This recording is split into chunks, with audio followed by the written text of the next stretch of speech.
সবাই বলে তোমরা ছেলে মানুষ, ইয়ং জেনারেশনের পোলাপাইন, তোমাদের জীবনটা অনেক আনন্দের, কিন্তু তারা বুঝে না একটা ছেলের জীবনে অনেক কষ্ট আছে। একটা ছেলে ঘরে বসে থাকলে টাইম নষ্ট করতেছে, ঘর থেকে বাইর হলে ছেলে খারাপ হয়ে গেছে, আড্ডা শিখে গেছে। যখন কোনো সমাবেশে একটা ছেলে উচিত কথা বলে তাহলে সবাই বলবে ছেলেটা একটু বেশি কথা বলে, আর যদি চুপচাপ থাকে তাহলে বলবে ছেলেটা বোকা শোকা, কোনো কথাবার্তাই বলে না। আর ঘর থেকে খরচের জন্য টাকা খুঁজলে তখন বলে তুই কবে ইনকাম করবি।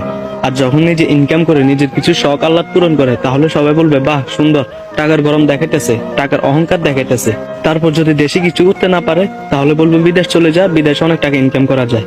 আর যখন বিদেশ থেকে ফেরার সময় টাকা ইনকাম করে না আনতে পারে তাহলে বলবে এই কারণে বলছে দেশে থাক, দেশে অনেক টাকা ইনকাম করা যায়। আর লাস্ট একটা ফাইনাল কথা হচ্ছে, একটা মেয়ে যদি এক ফোঁটা চোখের পানি ফেলে হাজারটা মিথ্যা কথা বলে সবাই বিশ্বাস করবে, আর একটা ছেলে যদি সারাদিন কান্না করে হাজারটা সত্য কথা বলে কেউ বিশ্বাস করবে না, যতক্ষণ ছেলেটা মারা না যাবে।